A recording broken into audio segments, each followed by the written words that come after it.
INDECOM were informed of a shooting incident which was initially reported as a shooting injury, but upon arrival of INDECOM it was discovered that a man called Princeton Johnson had been fatally wounded in a confrontation with a police officer. The inquiry is still under investigation, obviously, it's early days, looking at CCTV evidence. The body was still at the scene when INDECOM arrived, which was on itself unusual, so the scene was photographed.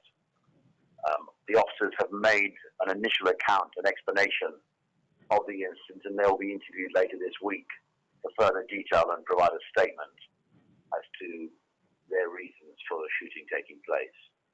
But it was reported from one part of the information that a man, the individual now dead, was seen and believed to be in possession of a firearm, and he was confronted by police because it had been reported he had a weapon with him.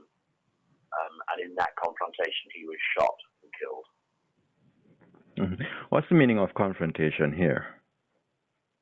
Well, meaning confrontation here means the officer literally confronted him, identified himself as a police officer, had already drawn his weapon, and in that subsequent event, the officer fired his weapon, killing Mr. Johnson. Yeah, I gather that a toy gun was found on the man who died. That's certainly correct. That it's been described as a toy gun, and obviously it hasn't been submitted yet to the laboratory. But it's not. It doesn't. In the earliest stages, it doesn't look like a real gun in terms of a gun which could actually fire bullets. That's true. Are persons claiming that he drew for the gun, for the toy gun that was in his waistband, or he pointed it at the police officer, anything of the sort? We don't have any report that he pointed at the officer, but it was the officer had approached the man because he in turn had been told by a citizen that there was a man in possession of a firearm. Some reports are that the man was running away and he was shot in the back. No, well, we don't have that. And again, with many incidents, these shooting incidents, people see things or half see things, and until there's a post-mortem, we can really determine. That's why we like the accuracy of a post-mortem, which will tell us the direction of the bullets, you know, whether he was shot from the back or the front, in the head or elsewhere. So it's not appropriate to sort of guess. I don't actually have a report that he was shot in the back. And how many officers were involved? One officer was involved in firing his weapon. Mm-hmm. I gather he was working as a security guard at the gas station where the incident happened at the time. I don't have that information, sir, I must say. Yes. And what can INDECOM say to the residents? They mounted a minor protest this morning, and I gather they are planning a major one for tomorrow.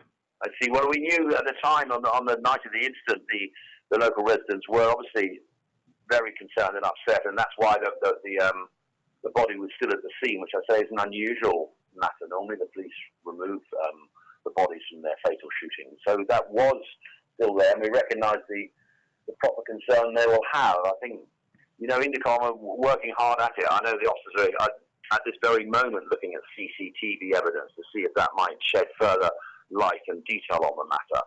Mm-hmm. And I would suggest and say they must remain, you know, as calm as they can. But if any individual family members or citizens have got information, then they should contact INDECOM and the investigation team, which will be visiting the area again. Because what we need is